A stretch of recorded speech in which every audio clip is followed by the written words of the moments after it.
The loudspeaker crackled above the bustling crowds of JFK International Airport, announcing delayed flights, boarding changes, and gate switches. People groaned, children cried, business travelers rushed past with determined strides, and families clung to each other with the practiced chaos of travel. But one man sat untouched at the edge of the commotion, like an island separated from the waves. Alexander Hayes, age 41, billionaire, CEO of Hayes Global Enterprises, and a man believed by the world to be made of steel, emotionless, untouchable, unshakable, leaned back in an uncomfortable plastic airport chair as though he were miles away from the chaos. He had an entire suite at the airport's private terminal whenever he wanted it. But due to sudden construction and an unexpected rerouting of his private jet, he had been forced, much to the surprise of everyone who worked for him, to sit in the crowded public terminal like an ordinary traveler. He hated airports, not because of the noise, not because of the crowds, not even because of the inconvenience. He hated airports because they reminded him of everything he didn't have. As he looked around, he saw a middle-aged couple sharing snacks, laughing. A young father carried his toddler on his shoulders, the child gripping his ears and giggling. A teenage girl clung to her little brother's hand, promising him they'd be home soon. Travelers embraced, kissed cheeks, snapped pictures, exchanged inside jokes. Tiny moments of humanity the world took for granted. Moments he once expected to have. Moments he lost forever the night Emily, the woman he loved, died in a car accident on her way to meet him for dinner. He had planned to propose that night. The ring still sat locked away in his penthouse drawer, untouched for 10 years. Alex's eyes shifted back to the email on his phone. His assistant wanted him to confirm next week's board meeting. A Japanese partner wanted to revise a contract. A charity organization requested his presence at an upcoming gala. All of it felt painfully irrelevant.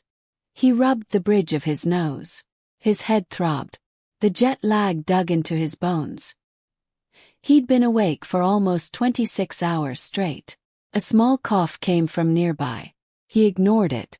He always ignored everything that wasn't work. But then came a small voice. Trembling. Excuse me. Alex didn't look up at first. He assumed it was someone asking for directions, or worse, someone recognizing him. But then a gentle tug pulled on his shirt sleeve. He finally lifted his gaze. And froze. A tiny boy, maybe 5 years old, stood in front of him. He had wide brown eyes. Too wide, too sad, too hopeful, and clutched a light blue dinosaur suitcase with both hands. His dark hair was slightly messy. His cheeks flushed from crying or running, and his lower lip trembled like he was trying very, very hard to be brave. "Are you lost?" Alex asked stiffly. The boy shook his head. "No. Yes. He sniffled loudly. "I can't find my mommy." Alex felt something twist in his chest. Something uncomfortable. Something he hadn't felt in a long time. Concern.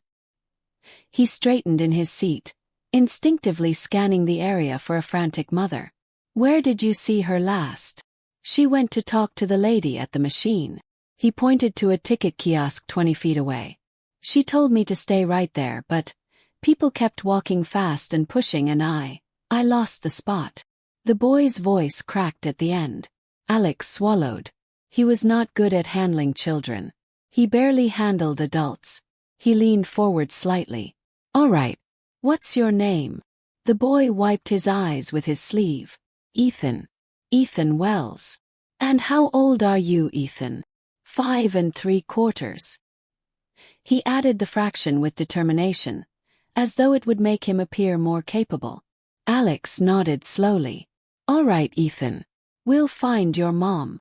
But Ethan didn't move. He didn't even blink. He just stared up at Alex with those huge, searching eyes. Eyes that looked like they were carrying a secret. "Can I ask you something?" the boy whispered. Alex hesitated. "What is it?" Ethan shifted his suitcase behind him as if hiding it. He took a tiny step closer, standing between Alex's knees. Then he whispered, soft, trembling, raw. My daddy is in heaven. Can you help us get home? The words hit Alex so hard he couldn't breathe for a moment. His throat tightened. His hands went cold. Emily, her final breath, her final smile, flashed through his mind. He stared at the boy. The boy stared back. And for the first time in a decade, Alexander Hayes felt something inside him break. Your father is in heaven, he managed to ask. Ethan nodded. Mommy said he watches us from up there. He pointed toward the ceiling, as though heaven were just above gate 32. But Mommy cries at night sometimes. I pretend to sleep but I hear her. Alex exhaled shakily. The way the boy said it, soft but matter-of-fact, felt like someone was peeling open Alex's deepest, oldest wound. Before he could respond, Ethan stepped even closer and tugged gently at his expensive sleeve again. You look lonely too, Ethan whispered. Alex blinked hard. What makes you say that? My mommy says eyes don't lie. Your eyes look like hers did when Daddy went to heaven. The air left Alex's lungs. He looked away, swallowing hard. No adult dared speak to him like that, let alone a child. Crowds moved around them, loud, rushing, alive. Yet the space between the two of them felt painfully quiet, painfully intimate, painfully honest. Alex didn't know how to speak, how to breathe, how to react to a 5-year-old who could see straight through him. He cleared his throat. All right, Ethan, let's find your mother. He stood, gently placing a hand on the boy's shoulder. It was awkward, tilted, mechanical at first. But after a second, his fingers softened. Ethan's face brightened just a little. You're really tall, he whispered. A faint smile tugged at Alex's mouth, something he wouldn't have believed himself capable of this morning. He guided Ethan through the crowd, scanning the terminal carefully. People rushed past without acknowledging the lost little boy. Travelers were too busy, too hurried, too distracted. Ethan gripped Alex's hand tightly. His tiny fingers wrapped fully around just 2 of Alex's. It shouldn't have affected him so deeply. But it did. After a few minutes, Alex knelt so he could be eye level with the child. Listen, Ethan. I need to know something important so I can help find your mother. The boy nodded eagerly. What's your mom's name? Grace. He smiled shyly. Grace Wells. She's the prettiest mom in the world. Alex's heart twisted again. All right, he said softly. We'll find her. They walked toward airport security, Alex towering protectively beside the small boy with the dinosaur suitcase. He felt people staring at him, recognizing him, but for once he didn't care. As they approached the help desk, Ethan squeezed his hand again. Mr. Alex. Yes, Ethan.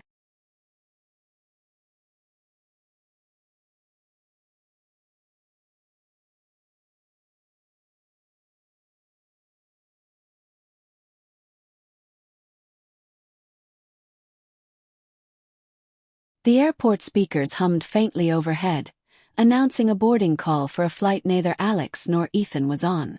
People hurried by, dragging luggage, carrying coffee, shouting into phones.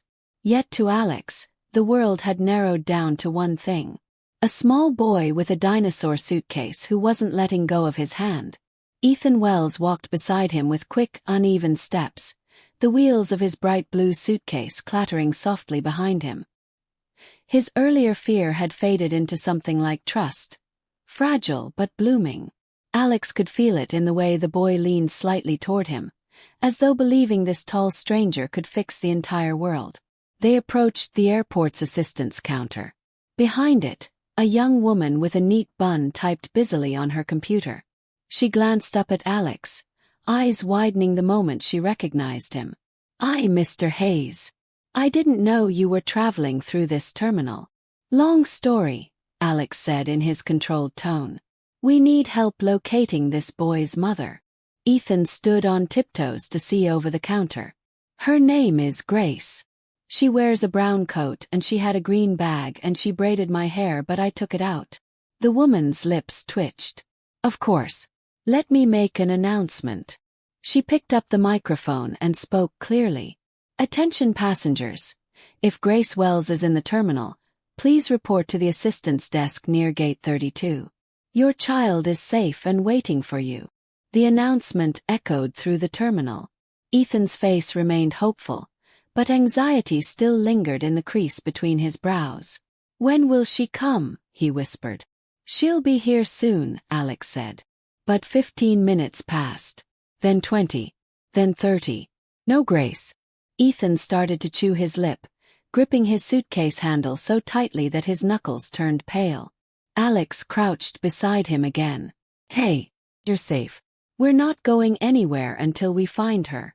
The boy hesitated, then slowly leaned forward until his small arms wrapped around Alex's neck in a sudden clumsy hug. Alex froze. No one hugged him. No one had hugged him in years, not like this. Not with simple, childlike trust. He felt his own throat tighten unexpectedly. He rested one hand on Ethan's back, awkward but gentle. "You're okay," he murmured. When Ethan pulled away, he sniffled again but forced a smile. "Mommy says crying means you're fixing your feelings. So I'm fixing them." Alex almost laughed. "Almost. Your mom sounds very smart." "She is." Ethan swung his legs nervously. "She works a lot. She's tired all the time. Sometimes she forgets to eat, so I remind her." Alex swallowed. "That's a big job for someone your age." "Yeah, but I'm the man of the house now." Ethan said it with the seriousness of a child carrying weight twice his size. "Daddy used to be the man, but he's helping from heaven now." The honesty in his voice cracked something in Alex again. He stood. "Come on. Let's look around." They walked through the terminal, weaving between seats and crowds. Ethan kept talking, as if the words bubbled out faster than he could hold them. "Mr. Alex, do you like dinosaurs?" "They're fascinating," Alex said, though he hadn't thought about dinosaurs since elementary school. "Good." Ethan beamed. "Because one day I want to be a Polly. A bone digger. A paleontologist," Alex supplied. "Yes, that one." Ethan hopped as he walked. "Mommy says I have to read a lot of books. But I'm trying. I can read big words like astronaut, and combustion and whole wheat bread." Alex fought a smile. "Impressive." Ethan wasn't done. "Do you have kids, Mr. Alex?" Alex's steps faltered. "No. Why not?" He exhaled slowly. "Life didn't work out that way." Ethan nodded as though he understood something he shouldn't. "Sometimes life breaks things. Mommy says broken things can be fixed, but they're never the same." Alex looked straight ahead, fighting the memories rising inside him. "Your mom is wise." "Yeah," Ethan said proudly. Then quieter. "Sometimes I wish Daddy was here so Mommy didn't have to be so brave. Being brave every day is hard." Alex wasn't prepared for the ache that spread through his chest. He cleared his throat, eager to change the subject. "Would you like something to drink? Hot chocolate, maybe?" Ethan's eyes widened. "With marshmallows." Alex waved down a passing airport employee. "Yes, extra marshmallows." They sat at a small cafe table while waiting for the drink. Ethan swung his legs, humming to himself. "Mr. Alex." "Yes." "Are you lonely?" The question was direct, disarming. Ethan looked up with innocent curiosity, but his gaze carried the weight of someone who'd learned to see emotions too early. Alex froze. "Why would you think that?" "Because your eyes look like they forgot how to smile," Ethan whispered. "Mommy says eyes tell the truth even when people don't." Alex didn't answer immediately. He couldn't. He glanced away, jaw tight. "Maybe I am a little lonely." Ethan nodded sagely. "It's okay. Get lonely too. Especially at night." He looked down, rubbing his sleeve. "Sometimes I dream Daddy comes back. But Mommy says heaven is too far away." Alex inhaled, the air stinging his throat. Before he could respond, the cafe worker brought Ethan's hot chocolate. The boy's face lit up instantly. "Thank you," he chirped, carefully grabbing the cup with both hands. Alex watched him. The way the boy's small hands wrapped around the warm cup, the way he blew gently on the surface before taking the tiniest sip, the way he giggled softly when the marshmallows stuck to his lip. A strange warmth spread through Alex's chest. It had been a long time since he felt anything like this. Ethan suddenly placed the cup down and leaned over the table. "Mr. Alex." "Yes. Are you gonna leave when Mommy comes?" The question hit as sharply as the earlier ones, but in a different way. A strange heaviness settled in Alex's chest. "I'll stay until I know you're both safe," he said. "Then after that," Ethan pressed. Alex hesitated. "I'll go where I need to go." Ethan looked disappointed, but he tried to mask it by taking another sip. Just then, the airport's loudspeaker crackled again. "Grace Wells, please report to the assistant's desk at gate 32. Your child is waiting for you." Ethan perked up immediately. "That's Mommy." "Yes." Alex stood. "Let's go." But when they reached the help desk again, Grace still wasn't there. The announcement repeated. Still nothing. Ethan's hopeful expression began to slip. Alex knelt beside him again. "Sometimes the airport is big and confusing. She's coming. She'll hear it soon." Ethan nodded, but his lower lip trembled. To distract him, Alex asked, "What's in your suitcase?" Ethan's eyes brightened again. "My favorite things." He opened the suitcase proudly. Inside were a stuffed dinosaur, a crumpled drawing of him and his mom holding hands, a tiny t-shirt that said, "Super Team Mom plus me," and a worn photo of his parents from before his father died. Ethan handed the photo to Alex. "This is Daddy." Alex looked at the picture, at the smiling young man holding a chubby toddler Ethan, at the woman beside them with a radiant smile. A sting hit his chest. "He looks like a good father," Alex murmured. "He was," Ethan whispered. "But you're nice too." Alex blinked. "Me? Yeah." Ethan nodded confidently. "Mommy says good people always help lost kids. And you helped me." Alex didn't know what to say. Words seemed too small. Then, like a miracle, a breathless voice shouted, "Ethan!"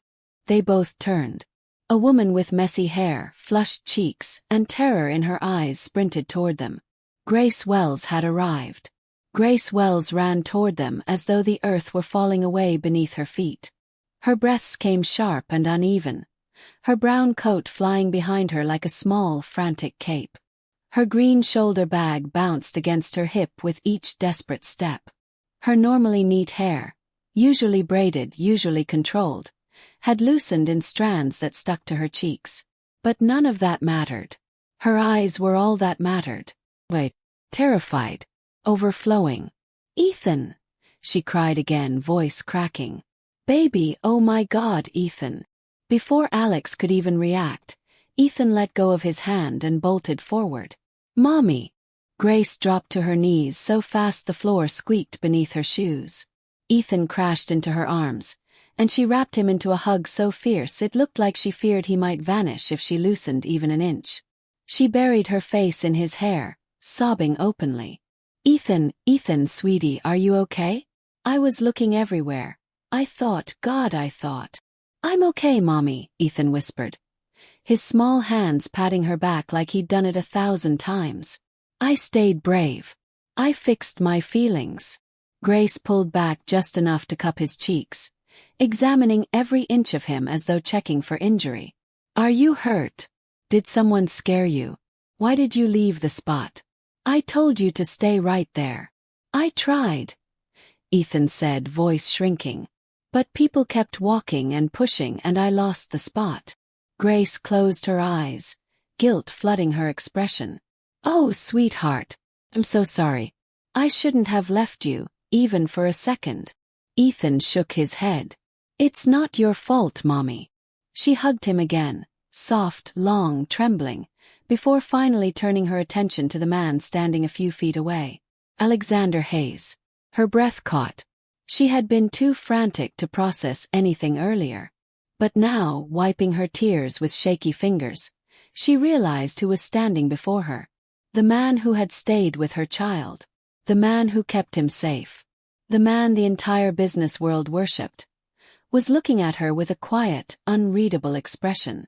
Grace straightened slowly, pulling Ethan to his feet and holding his shoulders protectively. "Are you Mr. Hayes?" she asked softly. Alex didn't react to the recognition. He was used to it. He simply nodded. But Grace's reaction surprised him. Not intimidation.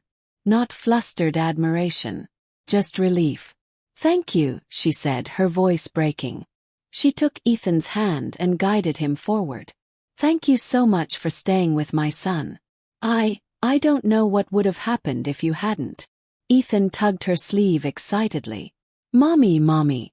Mr. Alex helped me find the help desk.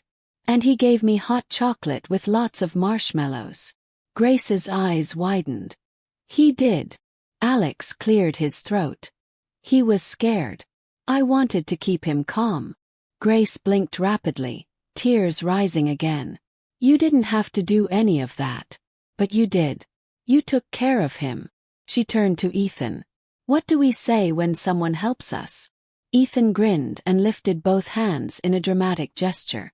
"Thank you, Mr. Alex." Grace flushed. "Ethan." Maybe with an inside voice, "Sweetheart." But Alex smiled faintly, actually smiled. "It's all right."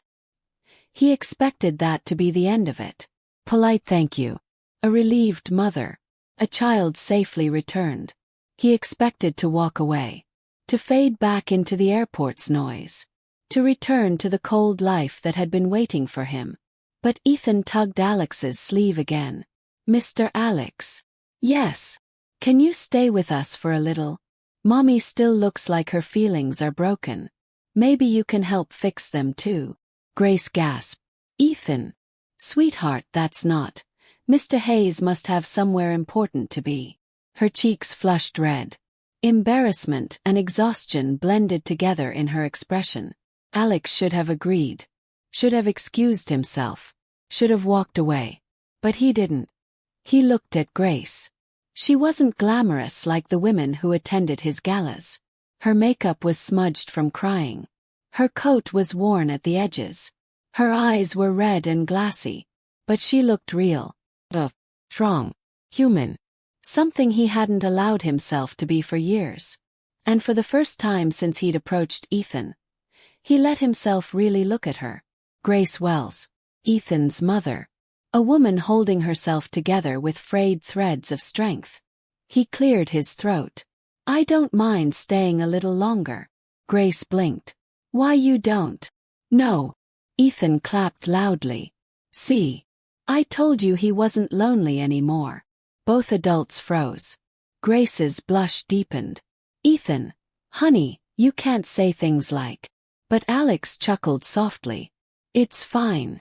He's perceptive." Grace exhaled, rubbing her forehead wearily. "I swear he was born with no filter." "No filter is the best filter," Ethan declared. Grace groaned softly. "Please don't repeat that." Alex found himself smiling again. What was happening to him? He hadn't smiled this much in 10 years. He hadn't spoken so gently. He hadn't felt so grounded. He hadn't cared. Grace was watching him, curious, cautious. She started slowly. "If you really don't mind staying, could we maybe find somewhere less crowded? Ethan hasn't eaten since morning and she glanced at her watch, grimacing. "I haven't either." Ethan gasped dramatically. "Mr. Alex, we could eat together." He grabbed Alex's hand again. "Do you like sandwiches? Mommy makes the best sandwiches ever. Except today because the bread got squished." Grace covered her face. "Oh my God." Alex fought a laugh. "Lunch sounds fine."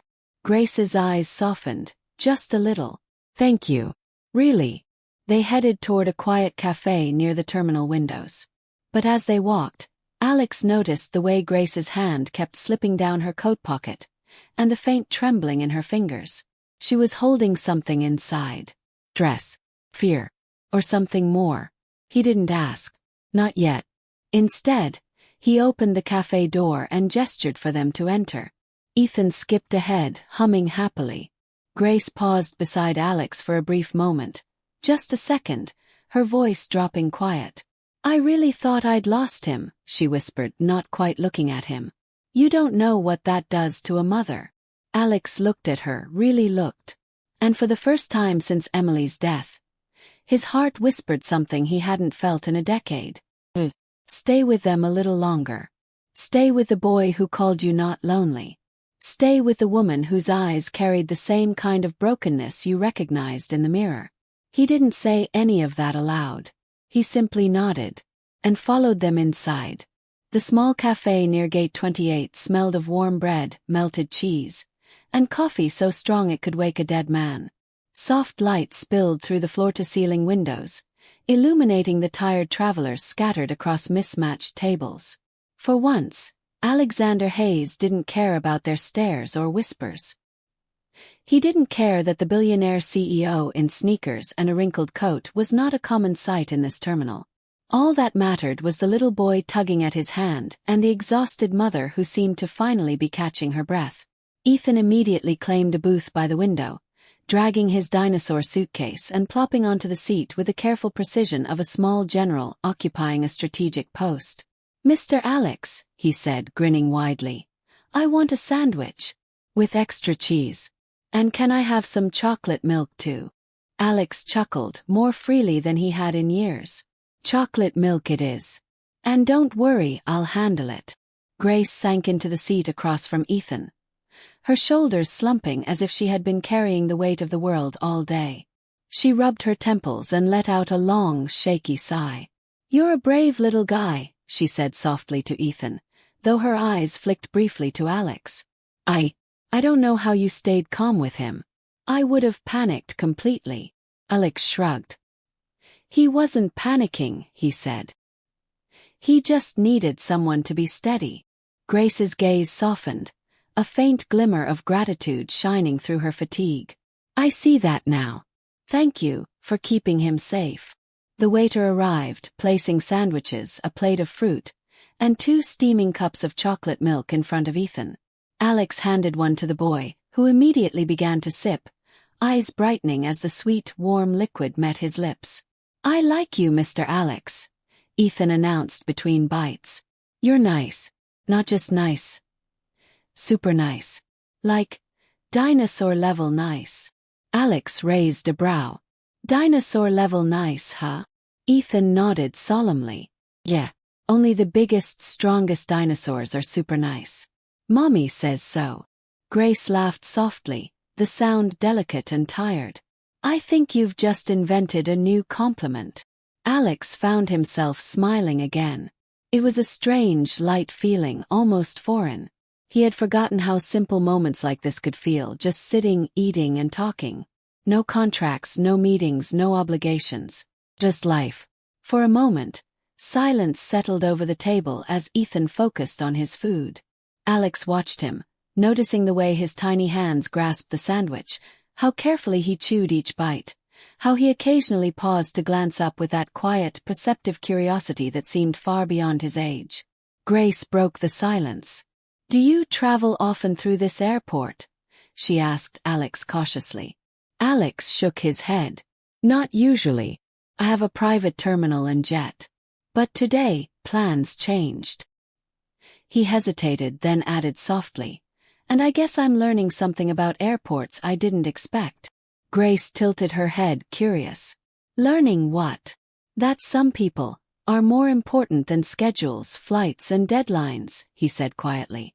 "Sometimes you just need to be in the right place at the right time for the right person." Ethan's eyes widened. "That's me." Alex nodded. Ethan grinned proudly and took another bite of his sandwich. Grace watched him, a mixture of relief and awe washing over her features. She wasn't sure why, but there was something about Alex, something steady, calm, quietly commanding that made her feel safe. A feeling she hadn't had in a very long time. I don't usually ask strangers for help," she admitted, glancing down at the table. "But you You didn't hesitate. You didn't judge. You just acted. And she stopped herself, taking a deep breath. I don't know how to thank you properly. Alex shrugged again, though this time his movements were softer, less guarded. You don't have to. Helped a child. That's enough. Ethan interrupted, tapping Alex on the arm. Mommy says sometimes people help because they want to. Not for money. Not for fame. Just because it's right. Alex froze slightly. The boy's words were simple, but they cut deeper than any boardroom argument, any deal, any negotiation he had ever experienced. 'Cause Ethan was right. And it had been so long since he had acted for the right reasons, rather than for power or success, that the idea of doing something purely out of kindness made his chest ache with unfamiliar warmth. Grace smiled softly at her son. That's my boy. Always wise beyond his years. Ethan puffed out his chest proudly, then glanced back at Alex. Do you have someone you miss, Mr. Alex? Alex's hand tightened around his fork.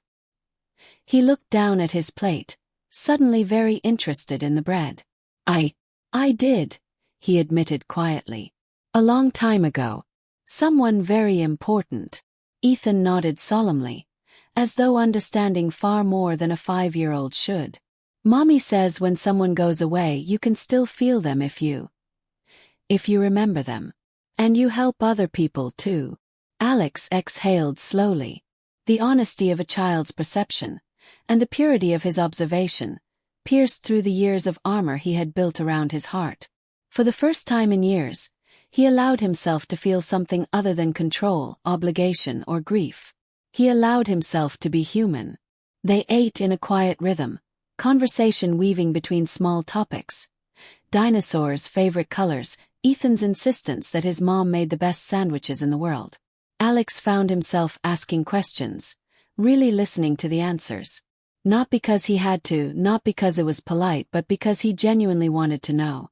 Grace watched him with a careful, studying gaze, noticing the subtle changes in his expressions. The way his eyes softened when he smiled at Ethan, the faint furrow of his brow when he listened attentively, the quiet patience in his gestures. She couldn't explain it, but something about him was changing the mood in the cafe, lifting the tension she hadn't even realized she carried. Finally, Ethan leaned back, patting his stomach. I'm full. And happy. And chocolate milk was perfect. Alex smiled, nodding. I'm glad you're happy. Grace reached across the table, brushing Ethan's hair back from his forehead. Thank you for everything, Mr. Alex. I don't know what we would have done if you weren't here. Alex shook his head gently. You don't need to thank me. You've already done your job keeping him safe. That's more than enough. Ethan, as though sensing the moment needed something more, leaned forward suddenly. Mommy, maybe Mr. Alex can come with us home? Grace froze, caught off guard. Ethan, she whispered, panic flickering in her eyes. Alex's eyes widened, but then he looked at the little boy, so earnest, so trusting, so unwavering, and he realized something he hadn't allowed himself to feel in a long time. Connection. A sense of belonging. A strange, terrifying, exhilarating possibility that maybe, just maybe, he could matter to someone again. I can't go home with you, Alex said carefully. But I can make sure you get there safely. And I'll stay here as long as you need. Ethan frowned, clearly disappointed, but he seemed to understand. Okay. But you have to visit sometimes. Alex chuckled softly, ruffling the boy's hair. We'll see, Ethan. We'll see. Grace's eyes softened, gratitude and relief mingling with the unspoken promise she felt in his voice. Something told her that this man, this stranger, was no longer untouchable. That perhaps, in the unlikeliest of places, a bridge had been built. A bridge between loneliness and hope. Between past pain and something resembling a future. And for the first time in years, Alex felt the possibility of warmth. Not just for a fleeting moment, not just for a single lunch, but something that could grow, something that could heal. And in that quiet cafe, with Ethan chattering about dinosaurs and sandwiches and chocolate milk, Alexander Hayes realized something he hadn't believed possible. That sometimes the right place at the right time could change everything. Grace placed a hand over Alex's. It was an unintentional gesture, brief but grounding. He felt it as if a jolt of electricity had passed through him, reminding him of what it felt like to be human, to connect. The ride continued in silence for a few minutes, punctuated by Ethan humming a silly dinosaur song he had invented earlier. Alex watched the boy, noticing the small things. The way his eyes crinkled when he smiled, the tiny fingers that kept fidgeting with the edges of his backpack, the way he leaned slightly toward Grace as if drawing strength from her presence. Grace finally spoke, her voice low and thoughtful. "Ethan, you've been so brave today. I don't know how you managed to stay calm." Ethan shrugged, trying to appear casual, though his eyes betrayed the weight he carried. "I had Mr. Alex. He's really nice. He helped me feel like nothing bad could happen." Alex felt a warmth in his chest he hadn't experienced in years. The words, so innocent and honest, carried more weight than any praise or recognition he had ever received. Grace turned to Alex, her eyes searching. "I don't usually ask for help. I try to handle everything myself. But you didn't hesitate. You just were there for him. For us." Alex shook his head, trying to dismiss the praise, though his chest tightened. "I just did what felt right. That's all." The shuttle turned off the main highway, entering the quieter streets of Willow Ridge. The familiar houses came into view, modest but warm, each window glowing with light. Ethan pressed his face against the glass again. "There's our street," he exclaimed. "That's where we live." Grace smiled softly. "Yes, home." Alex glanced at the houses, noting the small details. The flower boxes, the bikes leaning against the walls, the faint traces of autumn leaves scattered on driveways.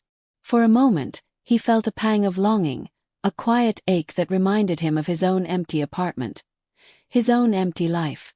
Ethan leaned over, whispering to Alex, "Can you come in for a little while? Just to make sure we're really safe." Alex hesitated. The thought of stepping into a stranger's home, breaking the barrier between his life and theirs, was unsettling.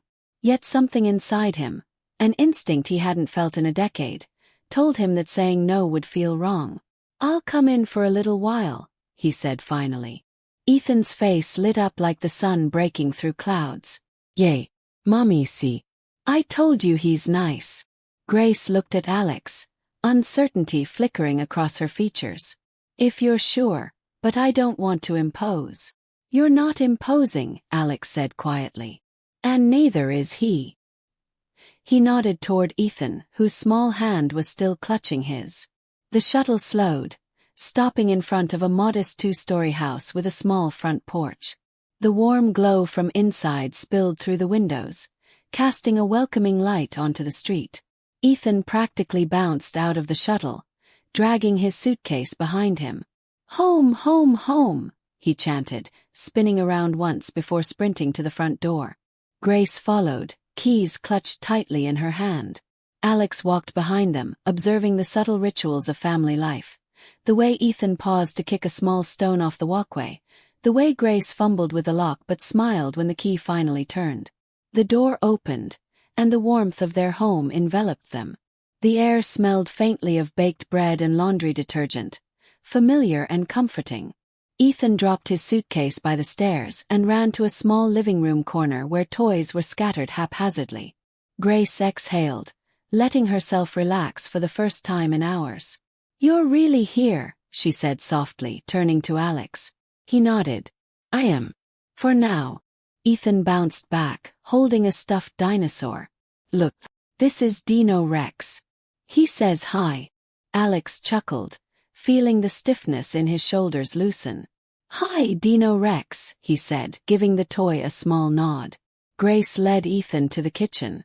"Let's get you some water, and maybe a little snack before dinner." She glanced back at Alex.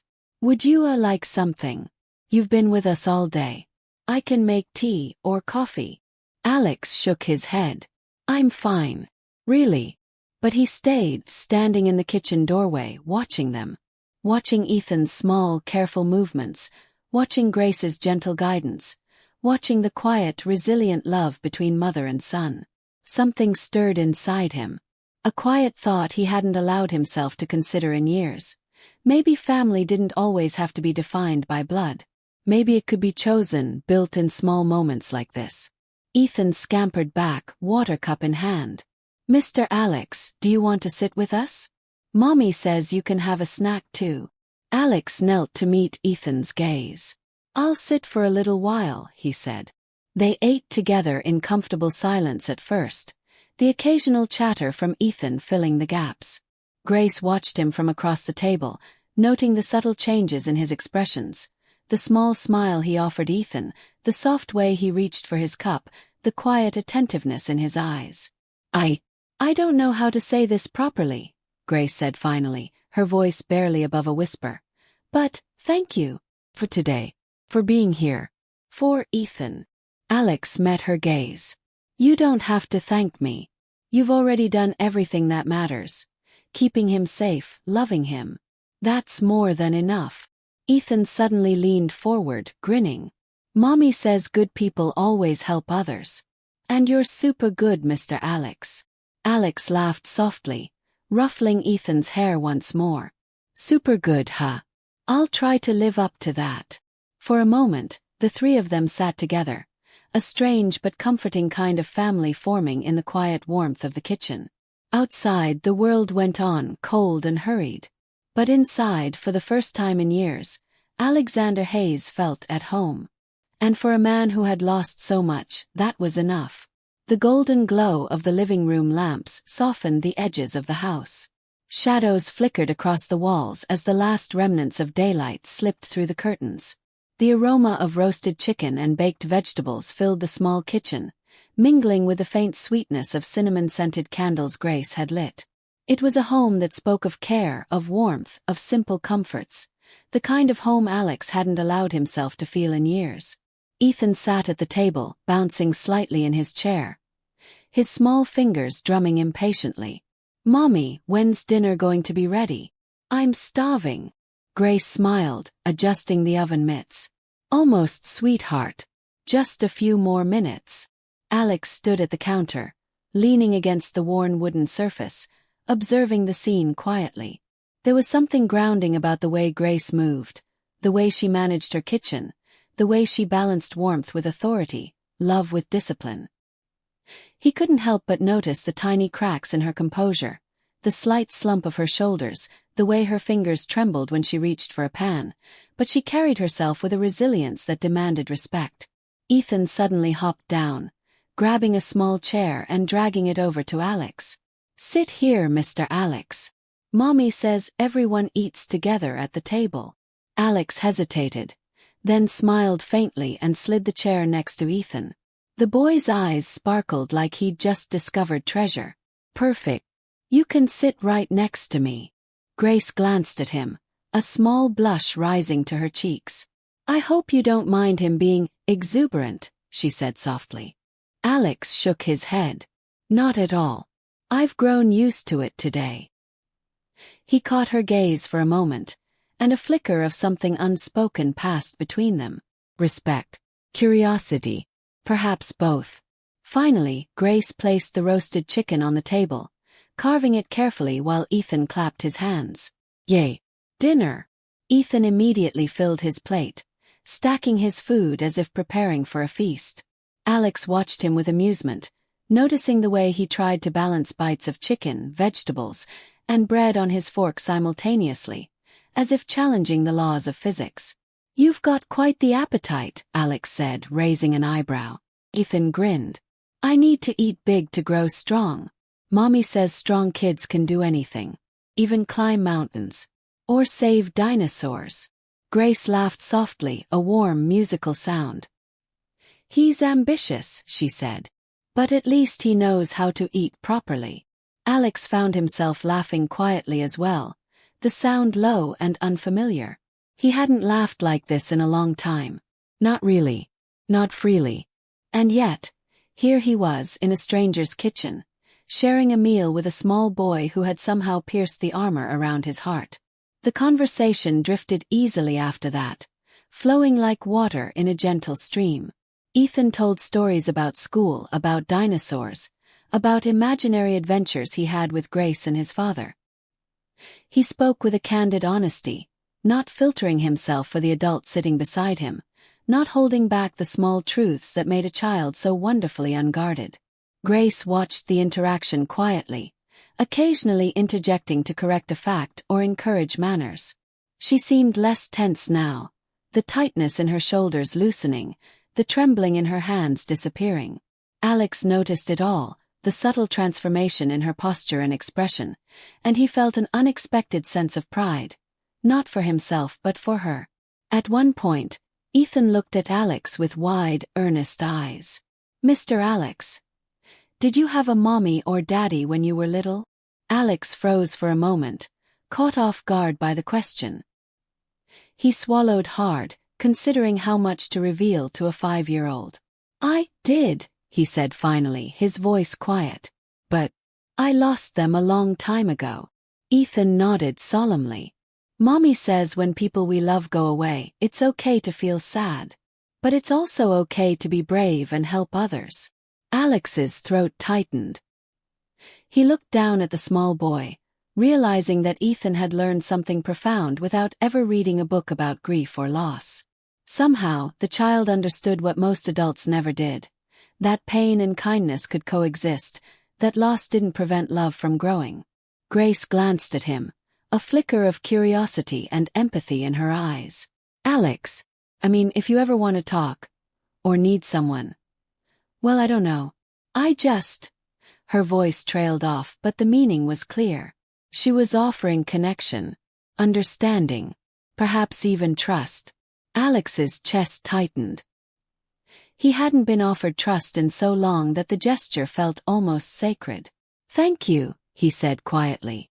"I appreciate that." Dinner continued, the atmosphere warming with laughter and conversation. Ethan insisted on telling Alex a very important secret about his dinosaur collection, leaning over dramatically to whisper in his ear. Grace watched, a soft smile on her face, and Alex found himself genuinely engaged, asking questions, laughing at the boy's antics, even offering small advice about organizing toys and keeping dinosaurs from falling over. After dinner, they moved to the living room. Ethan curled up on the couch with his stuffed dinosaur, and Grace settled beside him. Alex remained standing for a moment, hesitant to intrude further, but Ethan waved him over with such unrestrained enthusiasm that he had no choice but to sit on the floor nearby. Ethan leaned against him, tired but happy. "You know, Mr. Alex, I like having you here. You make Mommy smile too." Grace looked at him sharply, caught off guard. Alex felt the words settle between them, quiet and weighty, carrying a truth neither of them could ignore. Alex swallowed. I like being here too," he admitted softly. "More than I expected."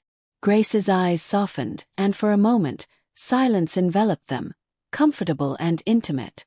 Outside, the world moved on, indifferent and busy. Inside, a small room held 3 people connected by circumstances, grief, hope, and the faint, fragile beginnings of family. Ethan yawned suddenly, rubbing his eyes.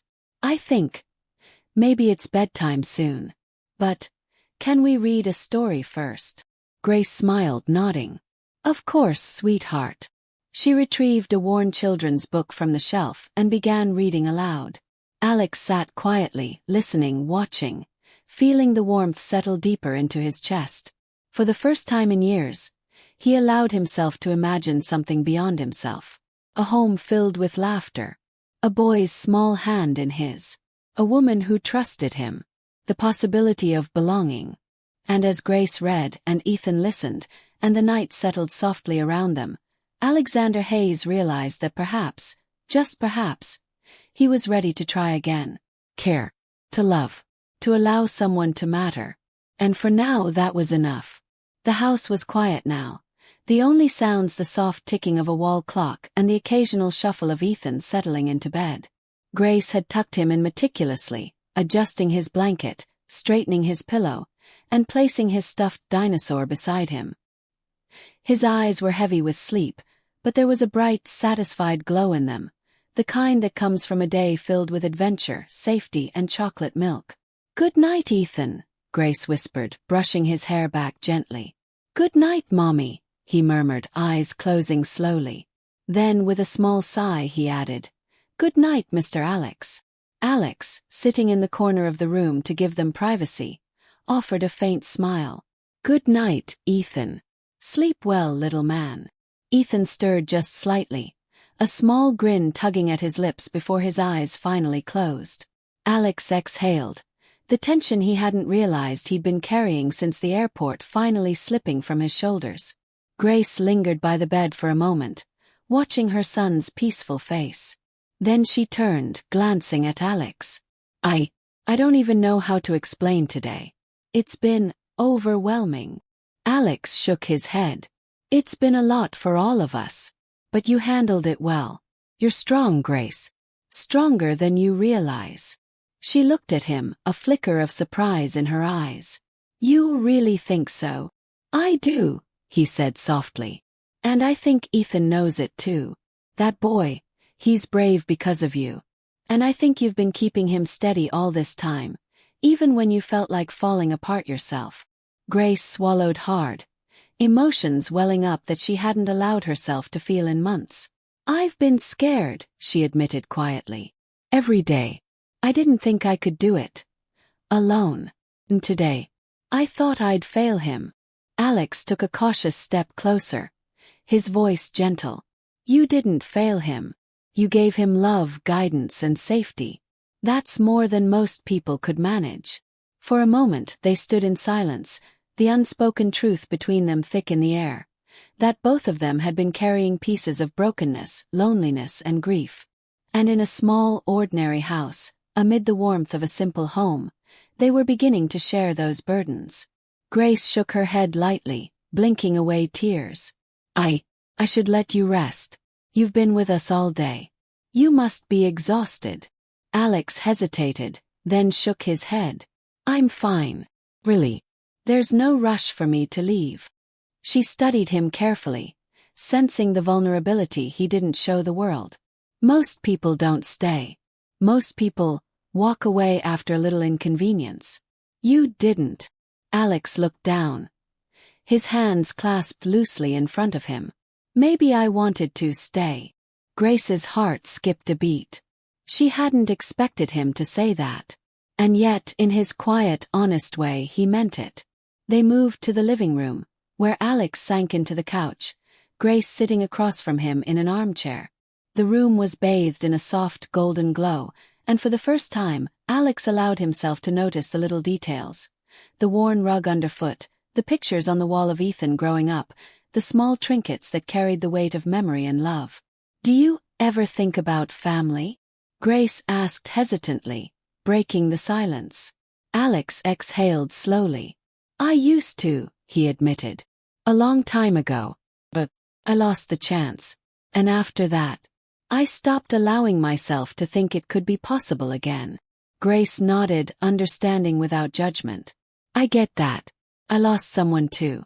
And it changes you. Makes you careful. Makes you afraid to let people in." He looked at her, really looked at her, noticing the raw honesty in her gaze. You've carried a lot," he said softly. "And yet you're still here. Still strong. Still hopeful." She let out a small, shaky laugh. "I wouldn't say hopeful. More like surviving." Alex shook his head, a faint smile touching his lips. "No, you're more than that.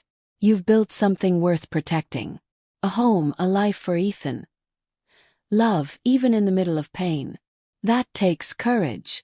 For a long moment they simply sat, the quiet enveloping them, broken only by the distant hum of the city outside.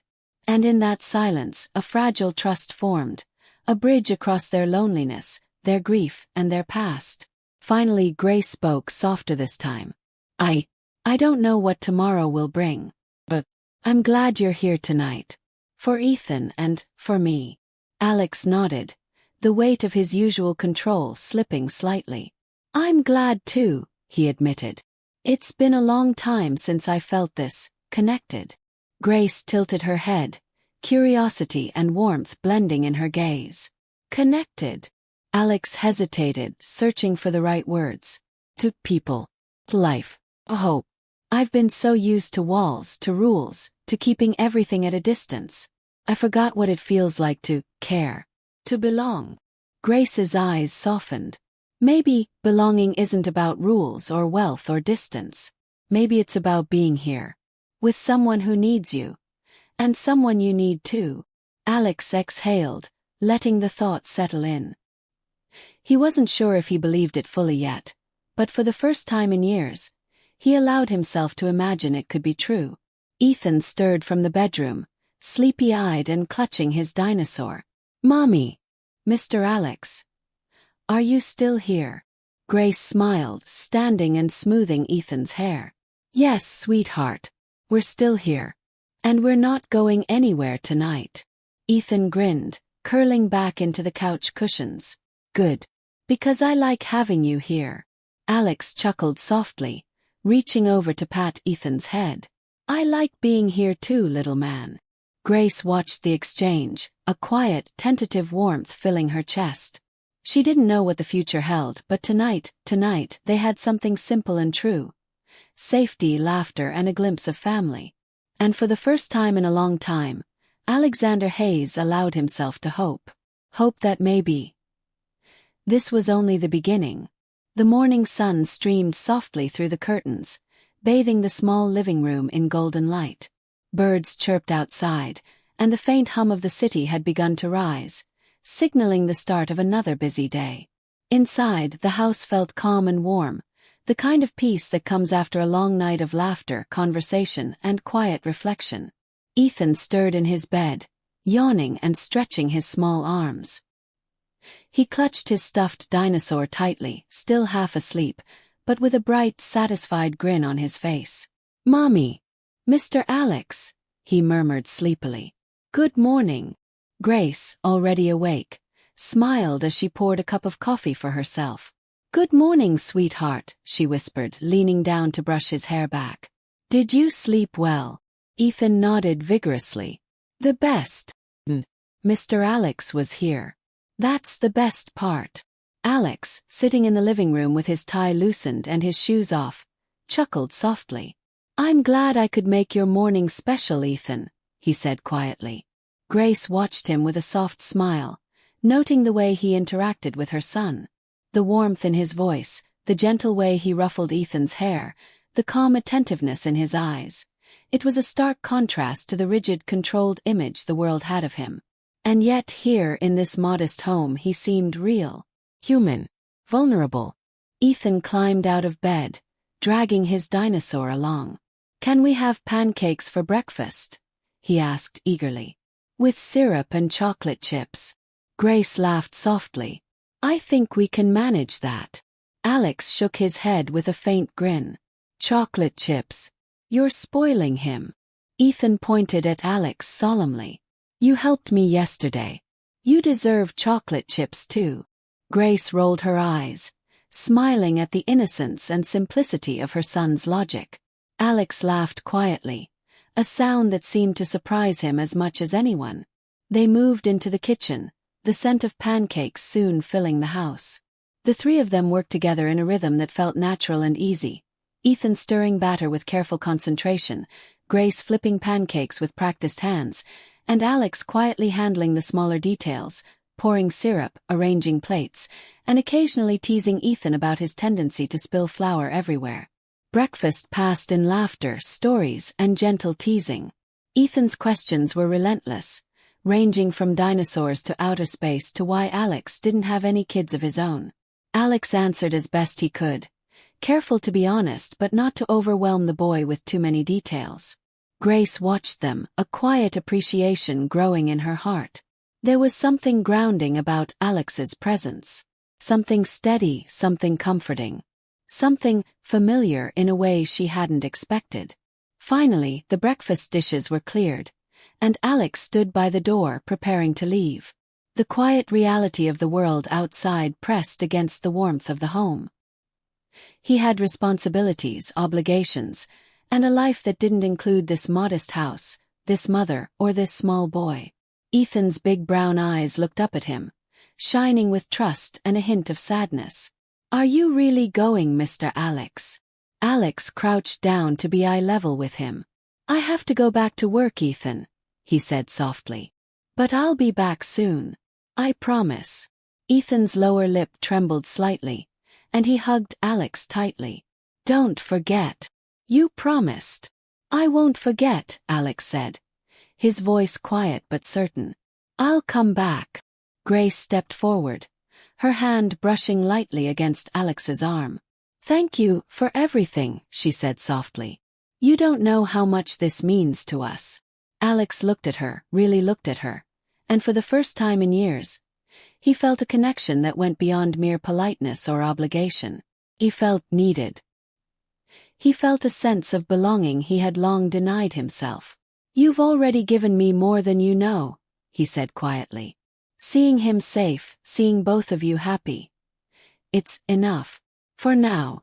Ethan hugged him again, then reluctantly let go. Bye, Mr. Alex. Come back soon. Alex stood, straightening his jacket. I will.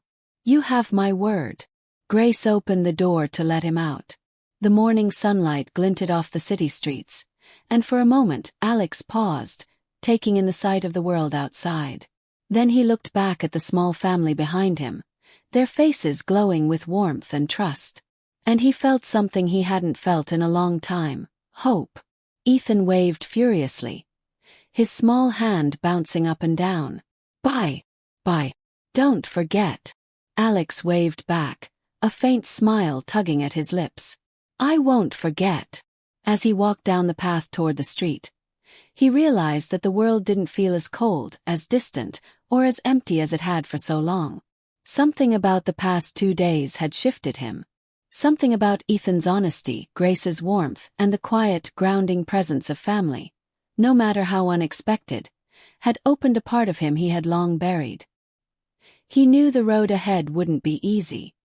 His life, his career, and the world that demanded so much from him would still be waiting. But for the first time he felt ready to face it with something beyond wealth, power, or success. He felt ready to face it with heart. And as the city hummed around him, Alexander Hayes made a silent promise. He would return. He would be a part of their lives, not as a distant observer, not as a passing stranger, but as someone who belonged. Because sometimes the right place at the right time didn't just change a moment, it changed everything. And in the quiet streets of Willow Ridge, a little boy clutched his stuffed dinosaur, a tired but happy mother watched the door, and a lonely billionaire walked away with the first flickers of hope in a decade. The promise of a new beginning had arrived.